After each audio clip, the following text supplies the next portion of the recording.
Well, how is everybody this evening? I'm can you hear me? Just raise your, oh, excellent. Okay. Good. I'll begin by a greeting in Syriac, which I did before, but I'll do it each session. Shalom ul kulchun. That means peace be with you. So let's I'm really happy to see you this evening, and I want to begin by a prayer, a Syriac prayer. And, I need to say this before we get going. Yvette, who has been so helpful in navigating this all, is actually helping Bishop Zaidan in another thing that he's doing for a Zoom. So her husband, Jesse, is helping us out tonight. And I want to thank Jesse personally for, there he is, he's waving to us. And Jesse, as I understand it, you also work in the Office of Communications with Yvette? Yes, I do. Yeah. Power I've known, sorry? A power team here. Yeah. Oh, yeah. Yeah. I've known Bishop Zaidan since for about 22 years now. Wow. Yeah. Before he was even bishop. Yeah. Since I was 15. Wow. Good. That's great. So Jesse, just so you know, there are a few people I see, but most are just names. Do they have to do something for me to see them, or doesn't it matter? Let's just go. Oops, there's Danny, whom I saw in church on Sunday morning. Danny from Chicago was worshiping with us in Minneapolis. How are you, Danny? Good. All right. I guess let's continue. Yep, some people's faces are coming in now. So let's start with a prayer, which we did last week, one that any Maronites would know, and certainly also Syriac Orthodox Christians would know this too, but we need number one. There we go. Okay, so this is the Trisagion, the thrice holy hymn, really dear to all of the Eastern churches, but you see it in Syriac. Now, this Syriac has a special name. I'm going to come back to it when we get to there, but just to look at it, the phonetic is there as well. Kadishat aloho, kadishat hayel tono, kadishat lomoyuto, itra hamalain. I won't make you all try to say it, but it's a very simple but important prayer, saying that God is holy, God is strong, God is immortal or deathless. Have mercy on us. So that's our short beginning prayer today. I also want to remind you, which you're going to hear over many times now, hard to believe we're approaching halfway in this 6-week series, but I introduced this at least in the second session, maybe in the first, but the words of good Pope John the 23rd, when he was talking to the Eastern Rite Christians. He was addressing specifically Catholics, but he always was thinking ecumenically with those who are in the Orthodox churches as well, so related to the people of the Eastern Rite Catholic people. But he said to us, he advised, become who you are, become who you are. And so one of the main things we're doing in this 6-week journey is to see better how we can become who we are as Syriac Catholics. So, all right. We can just leave the Trisagion, I think, here for just a moment. Some introductory comments, some of which are from the last two sessions we did. I made the statement in one of them that the prime Christian duty is praise. The thing that we always need to do, number one, is to praise our God. But during the week, people write me emails and they ask questions, and I love that. Try to answer them as well as I can. But one of the listeners said, and I think she's right, she said the prime duty of the Christian is to evangelize. And I'm kind of betwixt and between in a sense. I do think a prime duty is to evangelize, to spread the word of the gospel. But I think if a person, I won't spend a lot of time on this, but I think if a person knows that the first duty is to praise God, we praise him for many reasons, especially for revealing to us his word. But he said, don't hide it under the pillow in your bed. Go out and spread it. So the second most important duty, I think, is to evangelize. Okay, another, this came from another listener, and he was trying to ask me if I had any thoughts about how the first Christian disciples, apostles and disciples, how did they move to the different areas of the Mediterranean to spread God's word, to evangelize.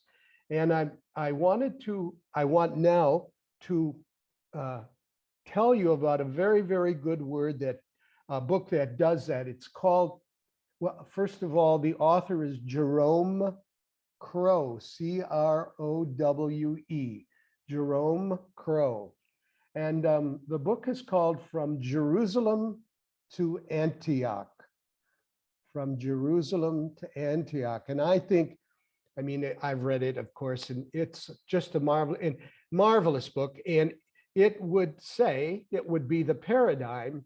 He could have written from Jerusalem to Greece, from Jerusalem to Edessa and Nisibis. You get the point, Jerusalem to Egypt. But this is concentrating on Jerusalem to Antioch. And we remember, and we will see over and over, that Antioch is actually the parent tradition out of which the Syriac tradition, and finally of those five that we talked about, the Maronites too. So that's our home base, so to speak. He said, well, was Peter there? And I said, of course.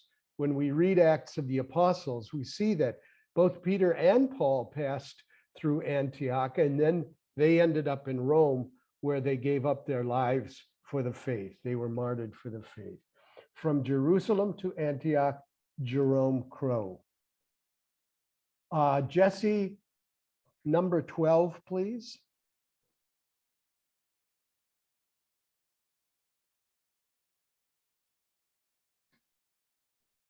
We'll get that in a moment, I think. Posting number 12.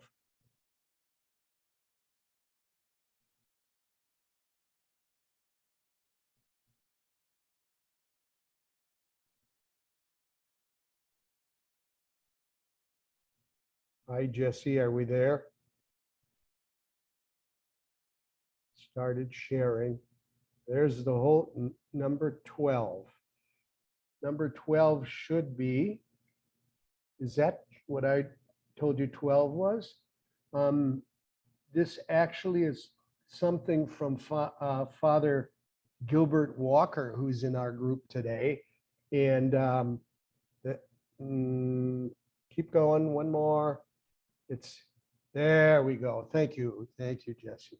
So we were talking in the last two presentations about the ecclesiology of the church, the makeup of the church. And the important phrase that we talked about was the communion of churches. And the communion of churches falls into two groups, basically the Western or Latin church, and then the Eastern church as plural, of course. More diversity on the Eastern side because there are so many of us. But he said to me, he found this book, and boy, oh boy, I researched it myself, but I have never read it. It's simply called The Catholic East. And it's from the congregation of the Eastern churches. And this book, first, it's one of those books where everything you ever wanted to know about the Catholic East is there. It's a big book, but the Vatican does things in a big way. It is available through Amazon, but it is $180. I told him, I don't think I can afford that right now, which is only partly true. But that would be something, if you're really interested in this topic, you couldn't go to a better place than the Congregation of the Eastern Churches. The other one I am more familiar with, and I like it so much, is the alternative is the Eastern Christian Churches, a brief survey by Father Ronald Roberson. He's a monk and a Paulist. And although this is more dated, the seventh edition is 1999, and I don't think he decided, I think he decided not to do it after 1991. It's still absolutely wonderful. And other than the first one we looked at, the Catholic East, he also traces for us the Orthodox churches as well, their origins, when they split off from Catholicism, both in the 4th and 5th centuries in the Syrian churches over those unfortunate attempts to try to talk to each other, and we couldn't. And then more importantly, and later the 11th century, when the Byzantine East couldn't talk to Rome in theological languages, and they split off, creating all of the Orthodox churches. And we said, and I want to make this clear again, that with one exception, all of the Eastern Catholic churches were formed from people who came back into communion with Rome, and they are now known as the Eastern Catholic churches. The Ukrainian Orthodox Church some of them became the Ukrainian Catholic Church, the Russian Orthodox, Russian Catholic, etc. All of it, that's how it happened with all of them, except for us. We still make the claim, we Maronites, that we did not separate from Rome during the schisms. So Father Roberson traces all of that, and really, really good. All right, let's see. The last thing I want to say is a very practical thing. Those of you who have not been with us all of the time, these talks are recorded and you may get them. Now, Jesse helped me out.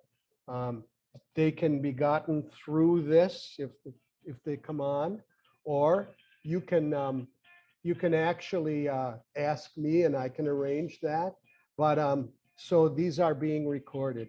And so in case you missed that, You sorry. can also get the recordings on YouTube as well. Oh, on YouTube, that's good. I need to turn this off and not talk to my sister. I love her, but not today. Okay. I mean, I always love her, but not to talk to her now. Okay. So what I'd like to move into now is is to talk to you in a very overview kind of way about Syriac, the Syriac language. Now, I need to preface this by saying I am not a Syriac expert. I mean, of course, I studied it in seminary, but I would not say I'm a scholar in Syriac, but I can give you the main outlines of this. And if you think you want to become more deeply involved in studying Syriac, write to me. I can direct you. Okay, is that fair enough? But this is an overview. So I'll begin by saying that Syriac is a written form of a very ancient language called Aramaic. Syriac is a dialect of Aramaic. Aramaic at one time was to the Mediterranean and the civilized world what English is to us today. There's hardly a country we can see anymore that doesn't speak some form of English. It's become the lingua franca. Well, the universal language actually, well before the time of Christ, was Aramaic. The Bible was written in three languages, Hebrew, Greek, and Aramaic. So it is an ancient language, and it was universally spoken. It is still spoken in a few villages in the Middle East today, but mostly any forms of Aramaic are used in the churches, and it's usually understood as Syriac.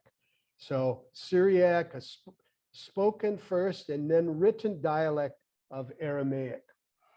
There were some written forms of Aramaic, and I already mentioned one of the original languages of the Bible.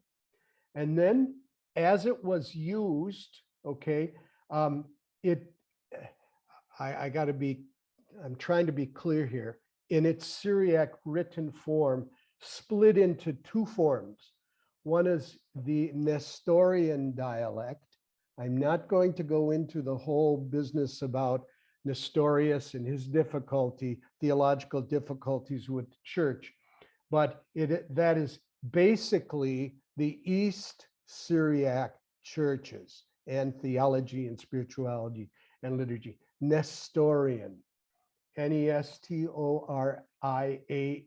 the Nestorian dialect. The other dialect, which is a more Eastern form, is known as Estrangula. I better spell that for you, but it's important to know it. Actually, yeah, Estran, as in nature, Gula, Estrangula. I'm going to talk in just a moment of another pronunciation of that, but the Syriac you will see in different texts, which I'm going to show you right now. Jesse, will you post number 15, please?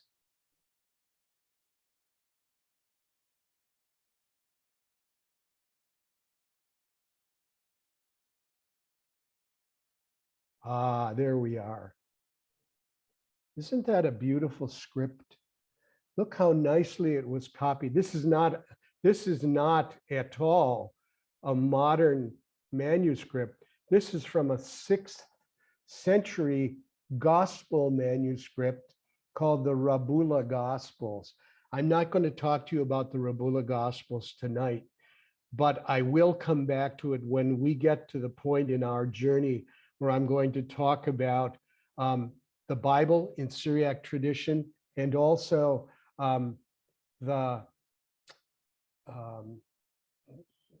there's a lot in there. It's probably going to be our 4th, maybe next session or the session after. But this is Estrangula. See how nicely it's done in columns. The scribe really knew his thing. I guess in those days I'd have to say only his, but look how beautifully it's done. And it's very close to what Hebrew looks like today, but I won't give you an example, but they are very, very closely related. Okay, now, Jesse, okay, I want you all just to kind of fix this in your mind for a moment. And Jesse, would you please go back to number 1? posting number 1. There. Now, oops, there we go. Now, okay. Now let's look at the Syriac there, okay? The letters are more rounded. That's one of the characteristics of this particular form of Syriac.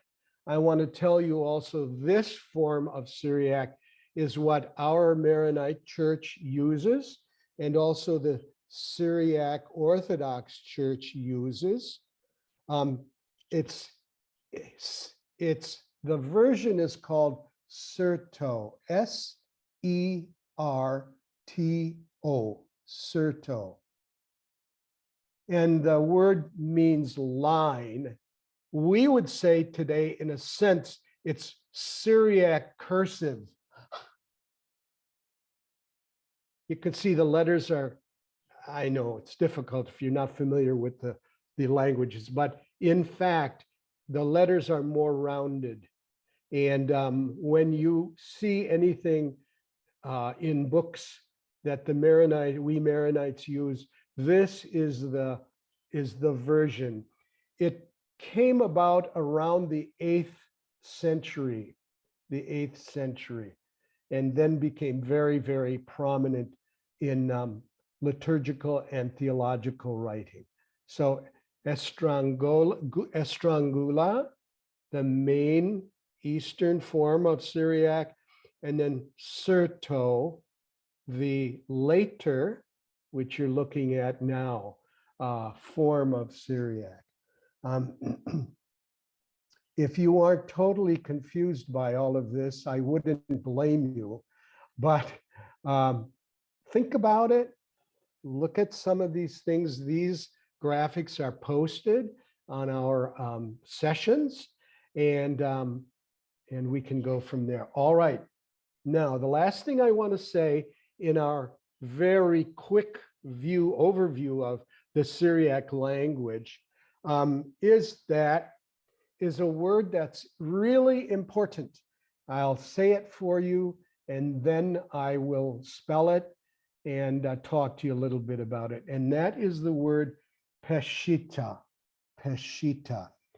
P as in Paul, E, S-H, I, double T, A. Peshita.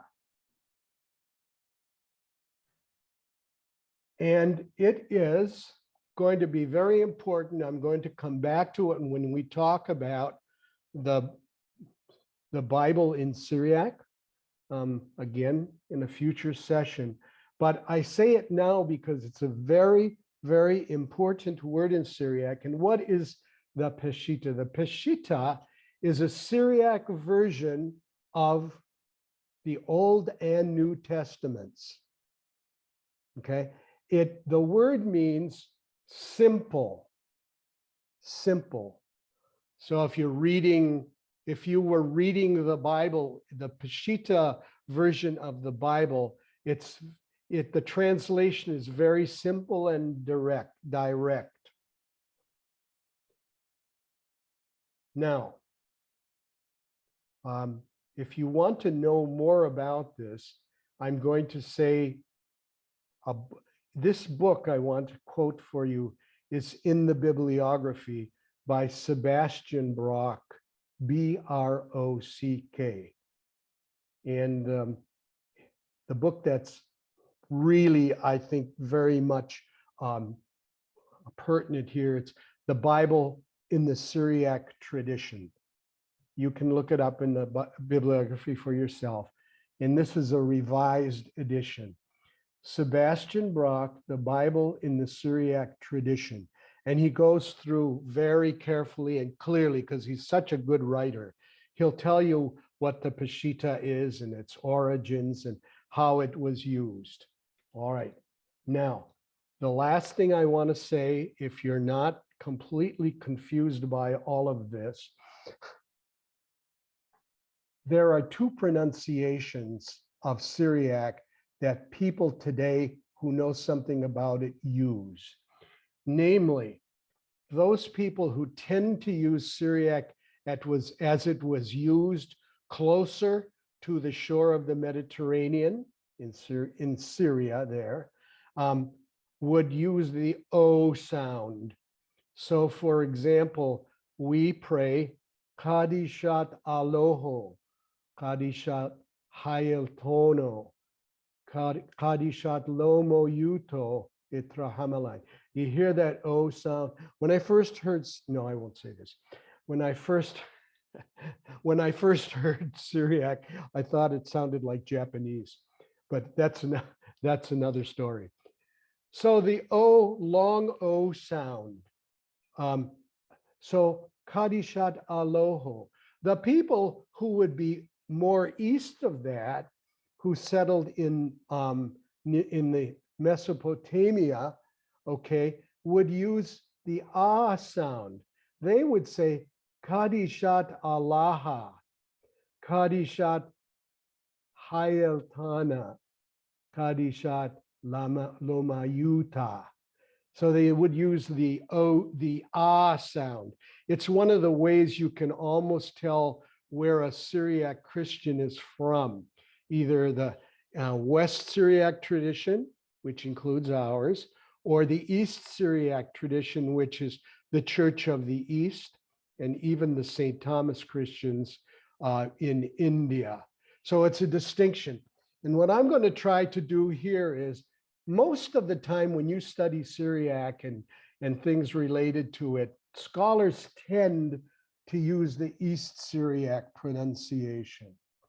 So for example, another important word we'll come to when we talk about the liturgical tradition. This is a very important word. I guess you don't have to write it now if it's up to you, but it's the word for mystery or symbol. And the East Syriacs would say Raza, R-A-Z-Z-A, R-A-Z-A. And the West Syriacs, writing in Surto, by the way, would say Rozo. So I will probably tend to use the East Syriac because when I do all my reading and stuff like that, that's what I see most. But people who deal with Syriac will often say, for example, Aloho Alaha, Rozo Raza, just to show that both forms are used. Okay. So having said that now, that's just we're going to come back to some of it, as I said, but not right now. All right. Now, for some reason, Jesse, I'm not coming back. When I'm clicking the gallery, I don't come back again. Okay. Well, there I am. Okay. All right. Now, my next thing I want to talk to you about is what I call some characteristics of Syriac tradition and culture. If you remember in our first two talks, we talked way all of the churches, the Eastern churches. Then we started narrowing down, and I showed you a map of the Mediterranean, and then we focused into the Syriac map and region. So now we're really focusing on those people who tended to use Syriac in their culture, in their theology, in their spirituality, etc. Syriac tradition and culture. There is a new book out, and I actually put it in your bibliography too, if you want to just take a look at it. But the book is Aramaic Catholicism. It's by Peter J. L. Khoury. Again, you can look in your bibliography and you can see it. It's a pretty new book. I worked with Peter when I was in Australia, and I haven't read all of it yet, but he's a careful writer, and he's done a really good job. But he prefers to use the word. He doesn't talk about Syriac Catholicism. He talks about Aramaic Catholicism. Now, he has his own reasons for it, but you don't have to really bother yourself about it, because basically it means the same thing. They're equal, but he speaks about Aramaic Catholicism. All right. What is one of the main characteristics, I think, about Syriac theology and culture, etc.? And that is, before Greek, which would have been the main language of Constantinople, the New Rome. If you remember, we talked about how Constantine had moved the capital to the east and named the city after himself, Constantinople. They became the power in the Middle East. And at one point, when the West fell and went into the Dark Ages, the Rome that was Constantinople really was the Rome of the whole world at that time. Now, Rome recovered after the Dark Ages, and then we had the rise again of Western Catholicism, but we also had some of the fighting and the inability to talk to each other, and that came to a head in the 11th century with the big schism between Rome and Constantinople. But let's go back and let's look at or think about the Syriac area, okay, culture, before it became Greekized. And I gave you the term Hellenized before, because we said Hellas was the word for Greek, and Alexander, of course, the Macedonian, his father was Macedonian, Alexander the Greek, wanted to make the whole world Greek speaking. And for a while he succeeded. But in Syria, they resisted that for a long time. In fact, when we look at people like Ephraim, Aphrahat, James of Sarug, we'll talk about those a little bit later now. Those people did not write in Greek. They wrote in Syriac. So there was a resistance. They wanted to keep their own culture, and that's the way they evangelized with Syriac. So there was a resistance to Hellenization in even in Roman Syria. In fact, Father Joseph Amar, one of my classmates and a brilliant man, gave us a talk one time, and he quoted Ephraim. He said, Ephraim said, "Beware the Greek poison." Could you be clearer than that? Beware the Greek poison. So it's not that he hated other Christians, but he said, we're Syriac Christians. This is the way we live. This is the way we worship. This is the way our spirituality. Okay. So knowing that, and knowing also that there was East Syriac and West Syriac, we even can see it in the way they interpreted the Bible. Okay, Bible interpretation. I'll get into it later when we do a class on that, but the West Syriac tradition, which was centered in the city of Antioch, okay, tended to use a more Greek way to translate the Bible. I know this doesn't mean a lot to some of you, but just take it as an introductory statement. And the East Syrians tended to use an East Syriac way to interpret the Bible. We'll see how that works. Probably by rights at this point, I should just stop to see if there are any questions. I told you it's not always a good idea, but I think I'm going to do that.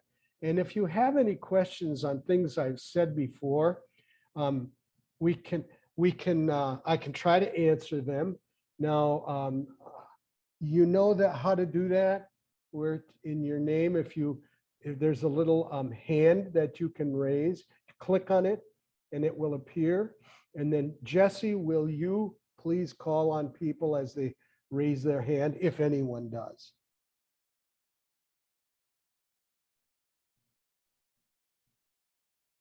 You know, we really need to do about 6 years of this, not 6 weeks. But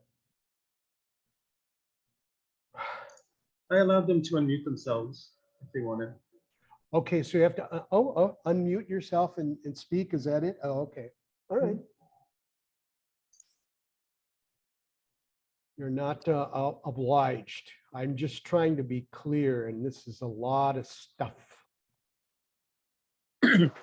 Paul. I have a question, if I could ask. How close is Aramaic or Syriac to Hebrew, or is it just completely different? Or I was curious. Almost looks and sounds the same, because Syriac developed, it was one of those ancient languages that was used in the Bible. Okay, they're very close. Okay. Very close.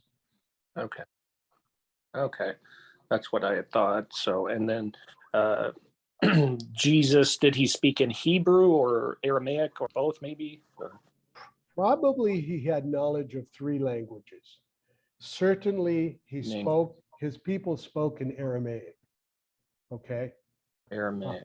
Yes. Okay. And because he was a Jew, obviously he had to read the Bible too in Hebrew, because he had to sing the Psalms when he worshiped, etc.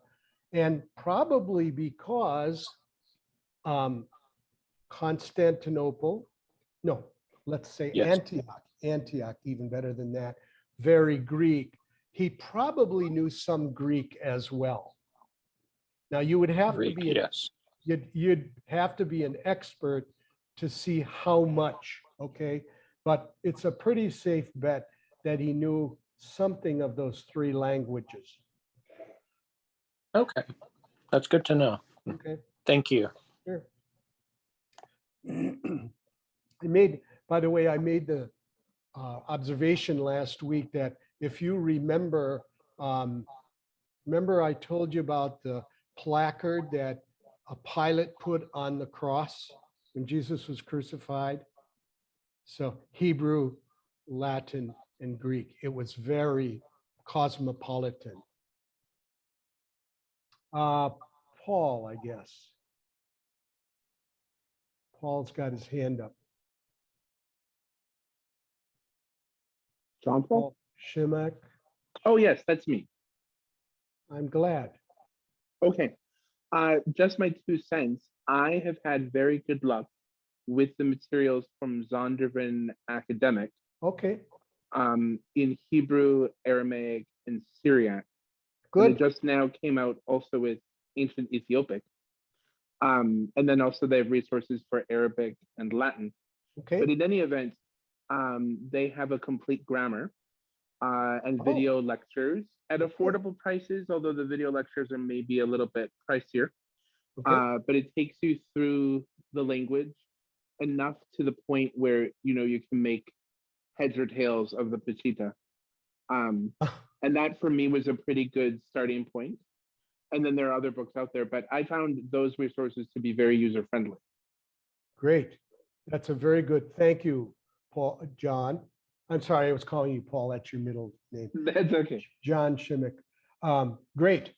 But, and that was Zondervan? Yes, Zondervan Academic. Yeah, they've done good work for a long, long time, especially even in Bible. They've been leaders, but yeah, they're very fine. I would have no problem recommending that to anybody. Anybody else? Is everybody thoroughly lost? Good. Nobody's saying yeah. Nobody's shaking their heads up and down. Okay. You know, again, we need 6 years to do all of this. All right. Well, then if there's nothing else, let me continue. And I want to talk to you about, now what I'm trying to lead you to is a discussion of the Syriac fathers. Okay. And before I do that, I want to say a word about the church fathers in general. Certainly in the East, we never lost our respect for the teachings of the fathers, the church fathers. Many of us know many names: Augustine, Tertullian, even Origen, but now Ephraim, and we'll get into our own. But in the West, we have to be very grateful that it's been recovered in the 19th century. And now today, even the West is looking at the church fathers. They're so important for us. And before I ask Jesse to do the next posting, I just want to say this, that the Syriac people also use the word teachers, fathers and teachers. And it's interesting when you listen carefully to the prayers of the Maronite liturgy, no matter what language it's in, English, Syriac, Arabic, you'll see that we always are asked to pray for the teachers in our tradition. You know, it can be modern teachers too, but they are talking about the fathers of the church. So fathers and teachers. Now I'm going to ask Jesse if you'll post number 11, please.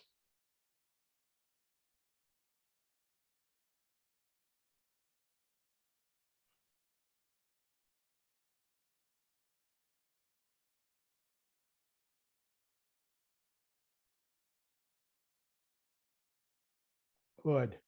All right. Here we go. Thank you, Jesse. 3 good books on the church fathers. Now, believe me, this is only 3. There are hundreds, but I found these to be very helpful. One is a relatively recent book, 2008, by Benedict XVI, simply called The Fathers. It's published by Our Sunday Visitor, as you can see. What's especially good about this, first of all, I have the highest respect for Benedict as a theologian and a writer. So when he writes a book about the fathers, you know it's going to be good. But the other thing is he gives you not only the Western fathers, but he treats some of the Eastern fathers. And I know for a fact that he includes Ephraim, but I think he also includes Aphrahat. It's a wonderful book. I recommend it to you. It's not real expensive, but very good. The other 2 are by the same man, Christopher Hall. And we're going to come back to Christopher Hall later on in terms of Bible interpretation, but he's written 2 books that are very, very good. Reading Scripture with the Church Fathers. It's published by InterVarsity Press in Downers Grove, Illinois. And I found out Sunday, Danny, you might remember this, 2 of your friends said, or at least one of them said, I live in Downers Grove, Illinois. That's the first time I ever met somebody who lives in Downers Grove, Illinois. But anyway, the point is InterVarsity Press. And that book is 1998. What's good about it? It's not just reading Scripture with the Western or Latin church fathers. He talks about them all. Really helpful. And then a second one, reading theology with the church fathers. And that's very very helpful. The first thing is he wrote that 4 years later, and he does a really good job in trying to distinguish the different theological views of the different fathers. So I find these through very, very helpful. So that's my offering to you about books about the church fathers. But again, I'll repeat, many works on the church fathers. Okay. One of the things that I'm going to mention now, and I'll come back to it when we do biblical interpretation, InterVarsity Press did a wonderful job for us who love the Bible and want to study it, especially looking at how the church fathers interpreted the Bible. And it's a commentary on the entire Bible.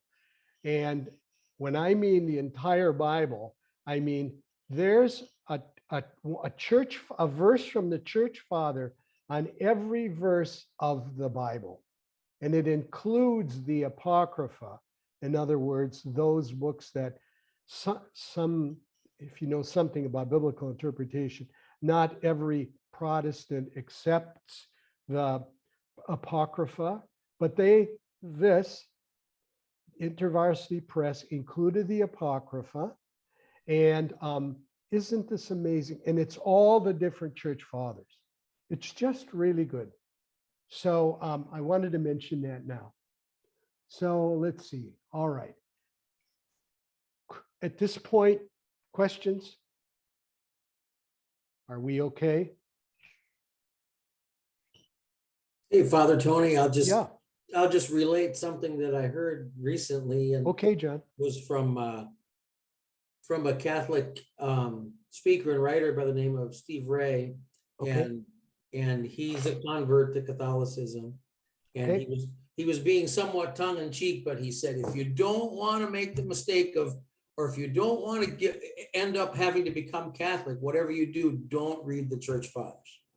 Oh, So- well, did he explain that cryptic question? You said tongue in cheek. Well, it was, the point was that his point was, if you want to know what the church believed from the beginning, the fathers are a good source. Okay. So why do you think he said you'll get in trouble if you read them? Well, he said, if you don't want to become Catholic, then don't read. It's just the opposite. Oh, if you don't want, I see. So in other words, he's saying clear. He's saying it in the negative, basically. Yeah. So he really supports reading the. He was church recommending, highly recommending. Absolutely. We really cannot live without the church fathers. And I could go into other things, but I won't at this point. Thanks for sharing that. That's a good supportive comment. How about anyone else? Unbelievable, the church fathers. East and West. Okay, good. Well, then let's start talking about the Syriac fathers, all right, and teachers. And I'd like to begin with my friend Afrahat. I better spell his name. A, P as in Paul, H, R, A, H, A, T, Afrahat. He's known as the Persian sage. Wow. What a name. What a title. The Afrahat, the Persian sage. Sometimes you will see his name spelled in Greek. I'll spell it, but you'll know it's, so Afrahat is the Syriac pronunciation. Afrahates, Aphraates,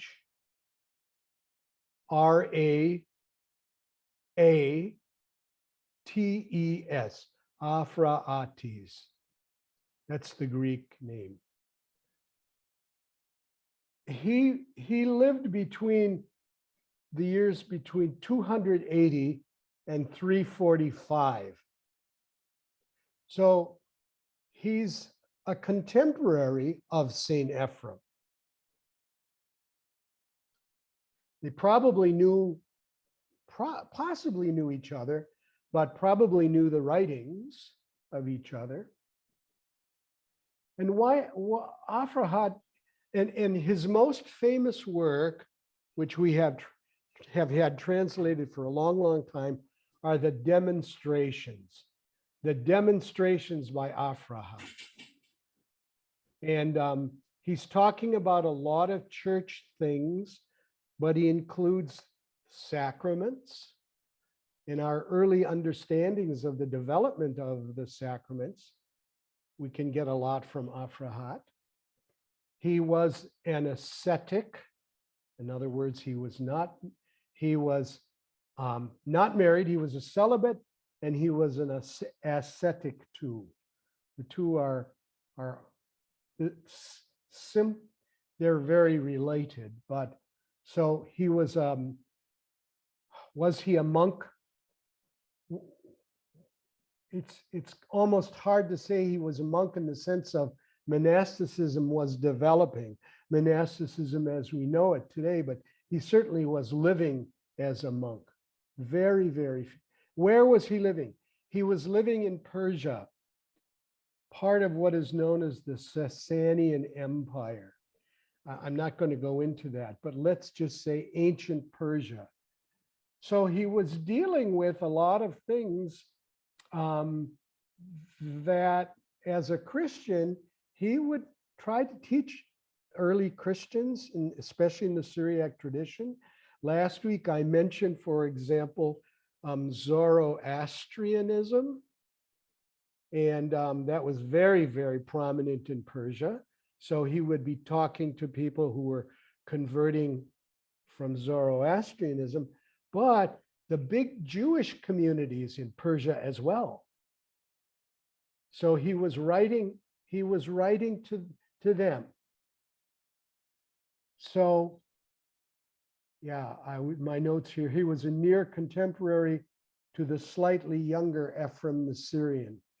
But remember that Ephrem was living within the Roman Empire, the Constantinople Empire.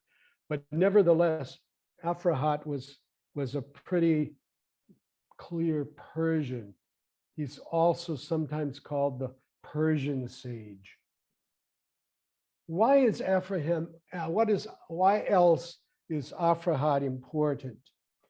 It's because when we study him in his years between 280 and 345,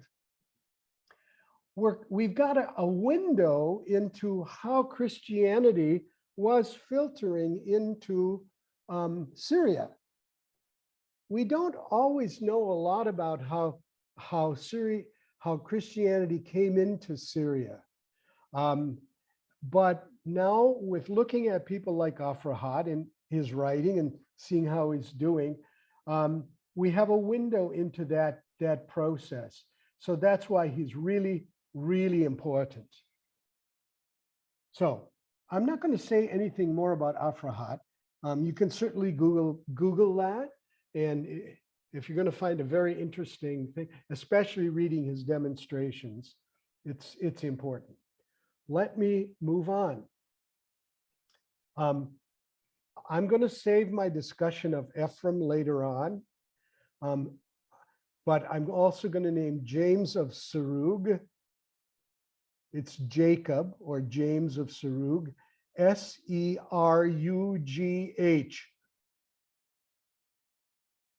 James was a bishop in Serug and a very, very excellent writer and interpreter of the Bible. On your bibliography, you will see who came first. I'm thinking it's Robert Kitchen and Armando El Khoury. And they've just published some very, very excellent work on James of Serug. And if you want to pursue it there. Let's see, who else? Isaac of Nineveh and Ishodad. I'm not going to talk about. I'm just giving you some of the names of the Syriac fathers. I would include, although they were much, much later into our time, Saint Maron. I consider him one of our church fathers, but unfortunately, Maron didn't leave any writings behind. And Saint Charbel, who again I consider a church father, but didn't leave any writings behind. These others I named earlier, we can study them in their thought processes and in all that because they left writings behind. I wanted to suggest to you, if you want to go into some of these people and a little bit more of their background, on your bibliography, I would recommend to you Core Bishop Sili Beggiani, Beggiani, Eastern Christian Spirituality. Core Bishop Sili Beggiani, Eastern Christian Spirituality, and then the subtitle is The Syriac Tradition. Now, it's available. It's been out for quite a while. It's so good to read, to learn about these people. But I just got word from him, the man himself. He's about to publish the revised version. So even if you get the old one, it's really good, but I would say get the revised one. All right. Let me move into a new, remember this whole section today, right now, is about Syriac Christianity and culture. And I want to talk about the rise of asceticism and monasticism. I'm going to presume, I guess you've seen the word ascetic or asceticism, but let me spell it. A S is in Sam, C, E, T, I, C, I, S, M, asceticism. And it's the living of a life that's very, in our comfortable way of living here in the United States today, it's almost strange.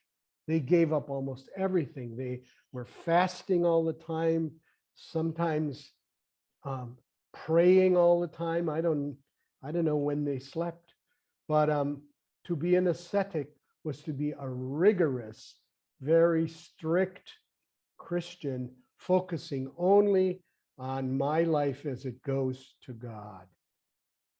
And then monasticism, especially after, it's important because Syria was one of the places, Roman Syria was one of the places where monasticism started. And we see names, the famous names of monastics, Anthony of Egypt, Pachomius, he was also in the Middle East, and then of course, Benedict in the West. They were basically the founders of monasticism.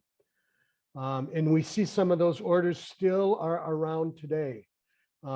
Okay, what's important about this? You know that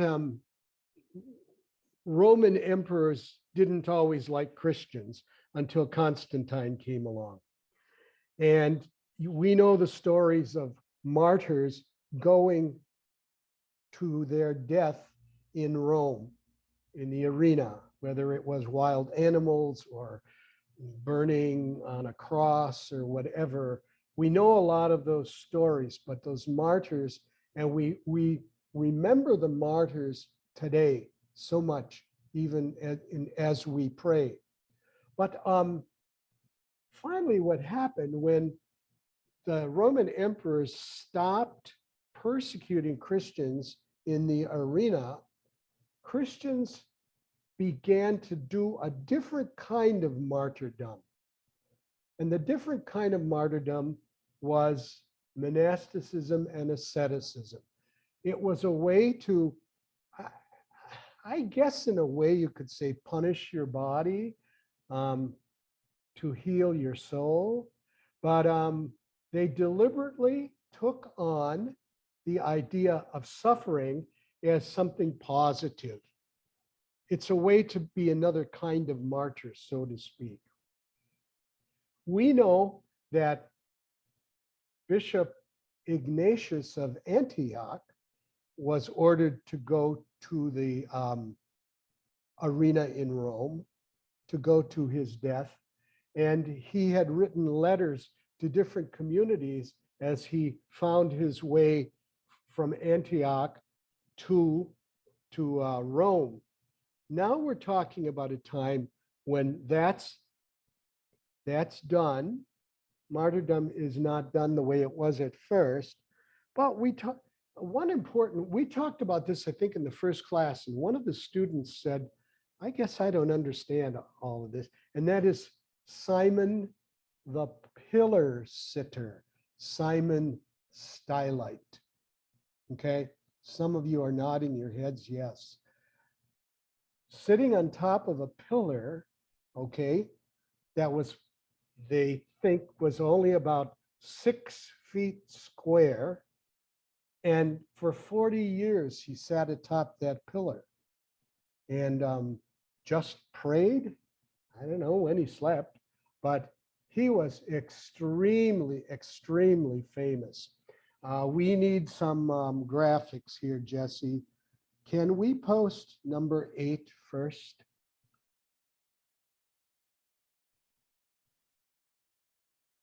Simon Stylite, Simon the pillar sitter. Okay, let's, there we see yours truly in a former thin life as a pilgrim to the place where Simon had his sitting, his pole. I'm standing in front of what's left of that pole, right behind me there. And you can see this beautiful, beautiful architecture. What happened was he became so famous that the Roman Empire, Christian Roman Empire, built this place of pilgrimage that was wildly popular. It had places of hermitages for men and women, and they could come and they could listen to Simon preach and really do a pilgrimage there. This is all we have left, ruins. But if look at this beautiful architecture, which is basically Byzantine Greek architecture, but it was huge. It was just huge. Let's go to number 9, Jesse.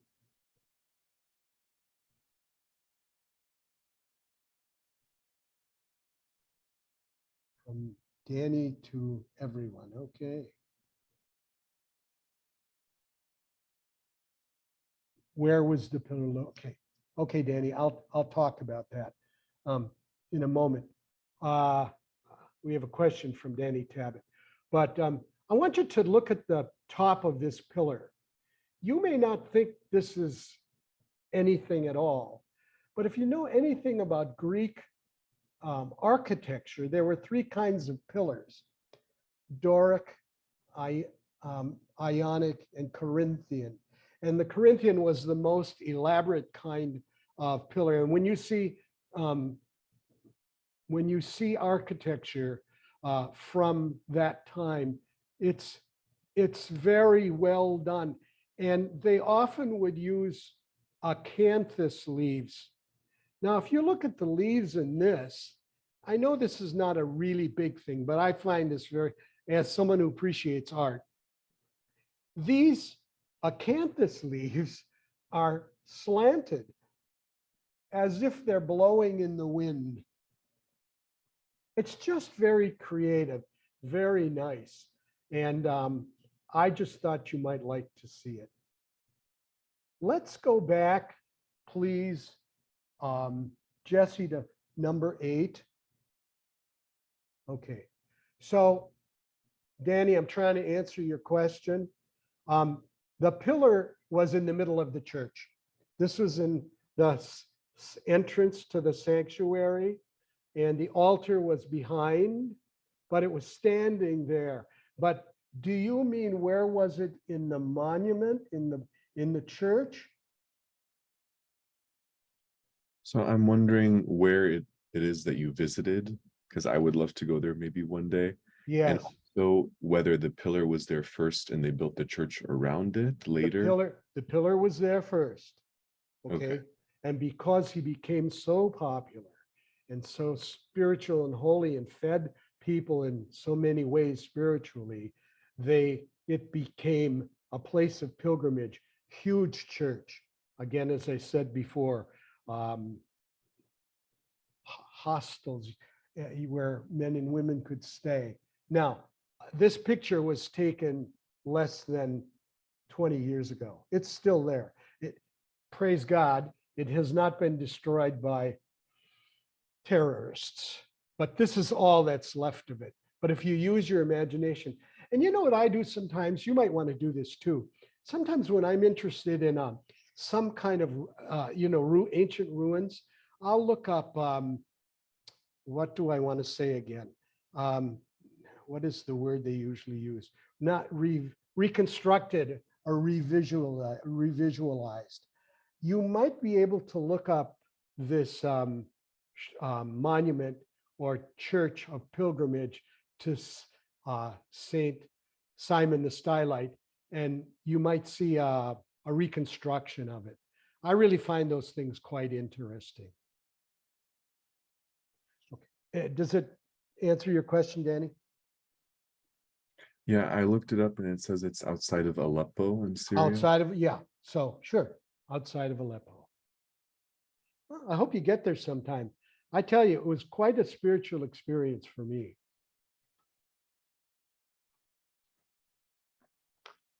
Spiritual, but I could never live that life. My gosh, I'm too used to creature comforts. But anyway, let's move on. So it seems when we read about monasticism and asceticism, we find real extremes. And one of them is going to be a man we'll talk about next time, Tatian, Tatian, Tatian. And he was hobnobbing with a group called the Encratites. I'll come back to it, don't worry about it now. But the Encratites were these absolutely severely strict people, even saying, let's not even get married. It's crazy to be married. Just stay single so you can get to heaven quicker and not worry about the wife and kids. But I'm not going to eat stuff. I won't even eat fish, just bread and water. You hear about bread. They were really, really strict and severe. Then you get the somewhat less extreme anchorites or ascetics. In a sense, maybe not much, but like Simon Stylite. Simon was the pole sitter. Simon was so popular that he actually started a movement of other people sitting on pillars throughout the Middle East, Syria, and then the Middle East. So Stylites were very popular. They were less extreme. And then you have, I would call moderate ascetics. And I would put in that group Benedict, Pachomius, although they were pretty strict too, but Ephraim, and then in our day, Marin, Saint Marin, and Saint Ephraim. But they weren't so strict that they didn't live with people. They wanted to be with people, present God's word to people, and work in communities. So extreme, less extreme, and moderate. The word that describes, it's a pretty famous Syriac word, and if you want to continue with it, it describes a hermit who lived within or apart from the community. The word is ihidaya, I-H-I, D as in dog, A-Y-A, ihidaya. And of course, in the Western Syriac, ihidoyo. It's an important word because it characterizes the kinds of people I'm talking about. I think the last thing I want to talk about today is because I wanted to limit this close to an hour, is the word for church. Now, when we read the introduction to, we've talked about this before, Robert Murray, Symbols of Church and Kingdom, it's in your bibliography. He talks to us about, and other writers talk to us about these words, these Syriac words, B'nai, B as in boy, N-A-I, and Banat, B-N-A-T, Banat, Kiyama, Kiyama. Now we can pronounce these words with the O sound too. But who were the B'nai and Banat Kiyama? They were the sons and daughters of the church. That's what that means. They were the beginnings of the church in Syria. B'nai, Banat, Kiyama. How can we relate this to something we would know today? Just the way the language works. When a boy who's 12 years, Jewish boy, 12 years old, is going to come of age, what does he do? What ceremony does he go through? Bar mitzvah, right? What does the girl go through? Bat mitzvah. Those words come directly out of Syriac.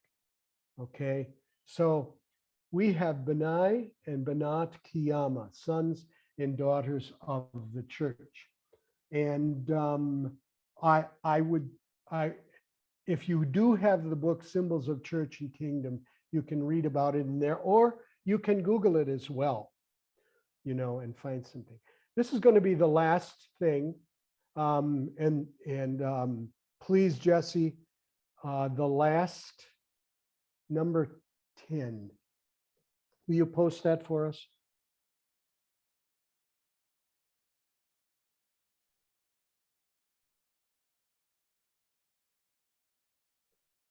It's coming.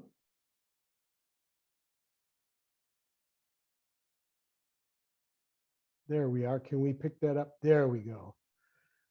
This is the inside, the interior of a Syriac Orthodox church.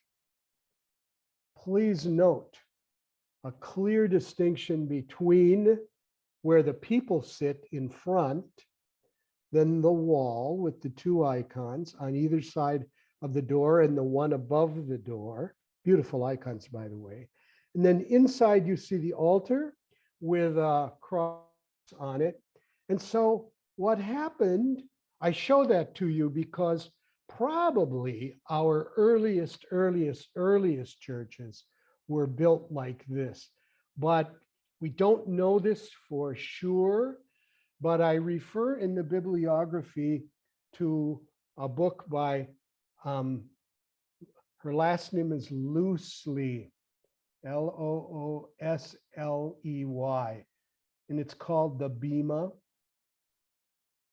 We're going to come back to it later on when we talk about our liturgy and how it worked before. But they would have said the liturgy of the word in front of that door. And then they would say in Syriac, I will go to the altar of God, God who gives joy to my youth, and then do the anaphora. I thought you might like to see, this is a current Syriac Orthodox church. People come here, you know, on weekends to Sunday, probably to worship, but you can see that. I neglected to say the icons too behind there as well. Seems to be similar than a Byzantine sanctuary. They would also separate the altar from where the people sat by what we call an iconostasis, icon screen. That's similar to this. I don't want to go into this right now. Okay, that's all I want to talk about this week. I hope it's been, well, let's see if you have any questions.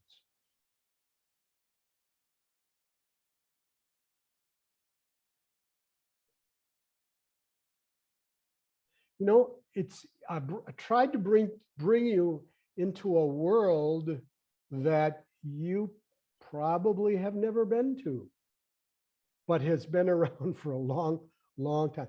May I see the photo again? You mean the second one? Oh, of the sanctuary. Yes, we have a question here. Will you post number 10, please, again, Jesse?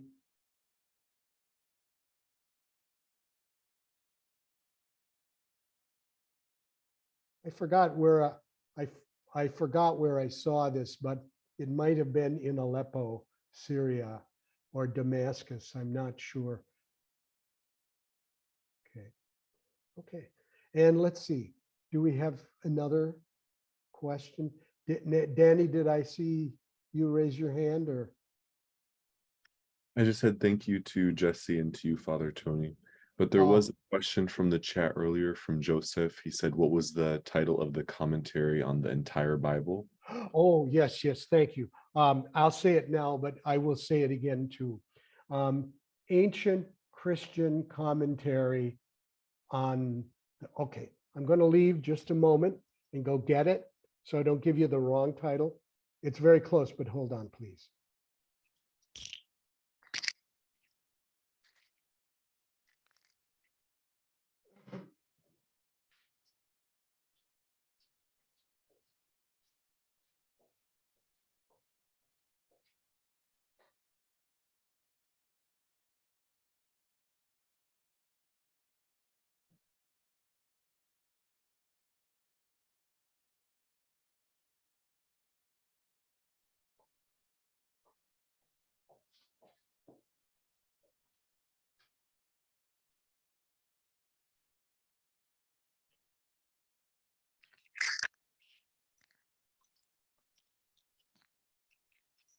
Okay, to quote Arnold Schwarzenegger, I'm back.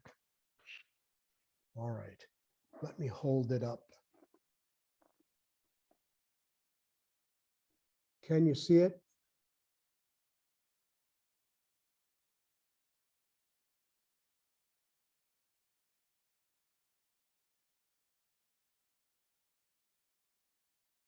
Ancient Christian commentary on Scripture. This is number 1 of 30 volumes. I just so you know, when they'll often do this in series, they said, well, you can get your first copy for $27.99, and the price will never go up when it goes up to other people.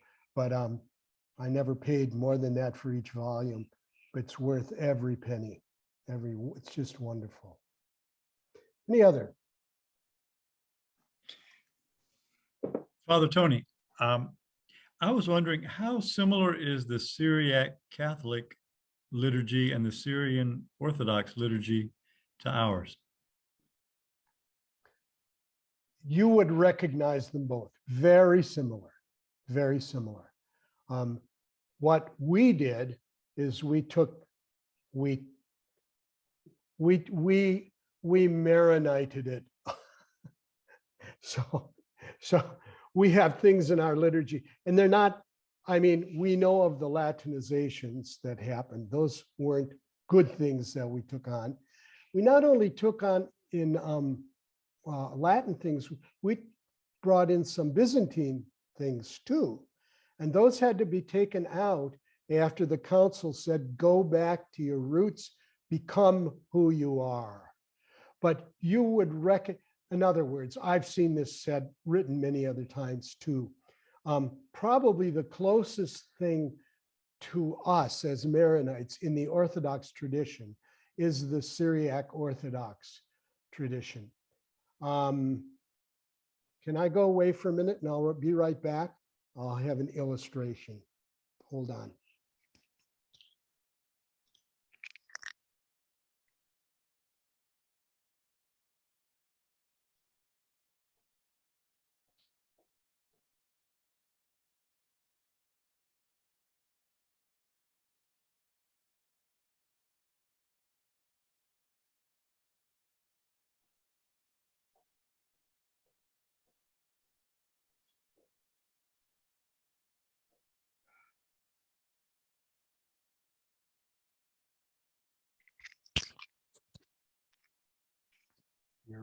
Here I am again.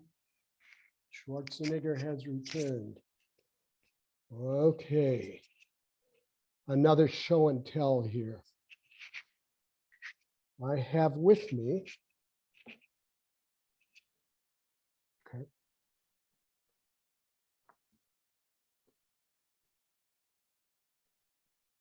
Octobo Kadisho, Holy Book. Let's look at the subtitle. This is the Anaphoras. And at the bottom, can you read it if I hold it still? The Book of the Divine Liturgies. This book is the Divine Liturgies of the Syriac Orthodox Church. It's in Syriac, of course, on one side, and English on the other side. The Syriac, by the way, is the Certo. I talked about that earlier.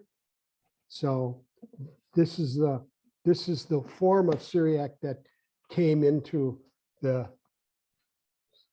West Syriac churches and Orthodox churches and the Maronite Church. So anyway, if you go through those liturgies, you'd say, gosh, sounds like the Maronite liturgy, even the titles of the prayers and everything, you know? Now, is it exactly the same? No, because we did form our own form of the West Syriac rite, okay, called the Maronite rite. But it's the closest thing to us. But remember something, and I'll say it again. In the whole church, the communion of churches, there you cannot find a Maronite Orthodox rite because we never separated from Rome. I just want to keep saying that. I'm proud of that, but also it's also part of the way the church is composed. Anybody else? That's a good question, Father Gilbert. Thank you again, by the way, for the for that book on the Christian East from the Congregation for the Eastern Churches. You're very welcome. Yeah. Thank you. Anybody else? Are we done? I have a question. No, Mark's a good questioner. I actually have two questions. Hmm. Can I have two? You may. All right. So the first one is, I'm just curious about, can you list any things, any elements of the Maronite liturgy that perhaps were taken out in the 20th century that are more ancient traditions? Because I don't know of any. I've heard people say this a few times, how, you know, the liturgy, like in the Latin liturgy, got updated after Vatican II, but I have no familiarity with an ancient Maronite liturgy. And that's the first question. I see. And the question is, can I list what was removed? Yeah, just an example or two. Well, yeah, I could. I could. But I want to tell you that when we do I'll do a class on, the last class is on the Maronite liturgy today, and that would be a good time to answer that question. But here's a very good example. We know, and I have a book that's on the bibliography too. I tried to be as complete as I could. There is in the bibliography by a priest named Duwai, D-U-W-A-I, and it's on the Syriac anaphora.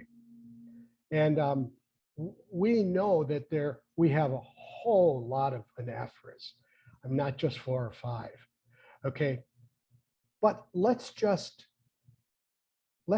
focus on the ones we're using today. We use 12 of them. Okay, in the listing of the anaphora, Eucharistic prayers, up until the council, we listed the Maronite anaphora of the Roman Church. And it was basically an attempt to Maronite Eucharistic Canon 2 of the Latins. That not only was taken out of the list, but it was demoted from number 1. It's not even there anymore, as it shouldn't be, because we're not the Roman Church. Now, we can get to other smaller things too, but I don't want to take the time to do it now. But that's, as they say, an egregious example. Okay. Another question? Yeah, the other question is, what would be your suggestion for somebody who is just wanting to start out learning the Syriac alphabet? Or is that something that's going to be covered? It's not going to be covered because I didn't want to turn this into a Syriac class. But Okay. who did we hear from? John Paul Shimmick earlier? Did you? Yes, I'm here. Okay, so yeah. So my 2 cents were, and I'm somebody who has spent time with the language, is the series from Zondervan Academic. It's the imprint of Zondervan Publishing. Okay. And they have a book called Basics of Classical Syriac, 1 volume. And then it's accompanied by video lectures, which are a little pricey. They're like $100, but worth the price. The book, I think, is like maybe under 40. And then the other thing too, if all you want to do is learn the alphabet, there's a free app that I've used to learn a wide variety of alphabets, not just Syriac. But this one is, I have an Android phone. I imagine the app is also available on Apple, and it's called Alphabets ! And literally, I will tell you this, literally I was going to visit my mom at the hospital one day. I was standing in line to check in. It was like, like a 15, 20-minute line. By way of using this one app, I was able to pick up the Syriac alphabet. It gives you little quizzes that you can do. And you can use that for not just the Syriac alphabet, but a wide variety, including Hebrew and so forth. And it's a free app, so it might be something you might want to check out as well. Thank you. That's really good, John Paul. Thank you for that. Mark, I would also say to you, I don't know how much you want to delve into this, but looking at the alphabet, you'll find, you can Google that very easily. Yeah. In fact, you can find a chart that will list all the different kinds of Estrangala, Surto, etc. That's really easy to find. So are the alphabets between the West and the East the same? There's no, or the way they're written is the same? No, they're not. No, Oh, okay. And that's what I tried to say earlier in this. The Surto form of it is more rounded. It's almost like cursive. but that's the one the Maronite Church uses and the Syriac Orthodox Church uses. The Estrangulo or Estrangula or Estrangulo is more square, almost like Hebrew. Yeah, I remember you saying that now. Yeah, okay. Yeah. Here's let's see. Here's a question here. Is there a photo of a traditional Maronite sanctuary anywhere? My answer to that is I'm not sure how far back we'd have to go for a traditional one. Now, I need to say this. If we see what's happened in the last 30 years, even in Lebanon, they've adapted the sanctuaries of existing churches, okay? And you'll see that form now. They're very simple. And you could probably find that somewhere by Googling it. But if we go further back, further to before when the Bema was still there, we don't have any Maronite churches that show a Bema. We know they existed, but they don't exist anymore. And loosely, the author loosely goes into the reason for that. Destruction, earthquake, burnings, but we don't have one that exists right now. So I hope that answers your question, but in our simplification, after the council, we have approached that a little more. And last week I talked about, and I will talk about it when we get to the liturgy, the way we're doing it right now, where the liturgy of the word is done in front of the altar, probably imitates what the Bema was that used to sit in the middle of the church. But at least it's getting the spirit of saying the word comes first, then the priest goes, I will go to the altar, and then go to the altar for the Eucharistic prayer. That's the best I can do right now. I'll try to think about your question a little bit more, but that's what I know right now. Anybody else? Oh, isn't Father Alex Harb hosting Syriac classes? That's from summer. Again, yes, he's doing a class on Thursday, but it's my understanding that it's not a Syriac class per se to learn Syriac, like as Mark was asking us. He's trying to, I think, talk about the Syriac interpretation of the scriptures. That's what I was thinking. Jesse, you've posted a couple of things. Oh, yes, some stuff on classical. Thank you for that. All right, Father. Oh, yeah, okay, here I'm going down. Father Gilbert says, Father Alex isn't teaching the language. Yeah, that's what I said. His class has been more about the scripture. Father Gilbert, have you been following his as well on Thursdays? Have you? Yes, I have. Oh, you have? Okay, good.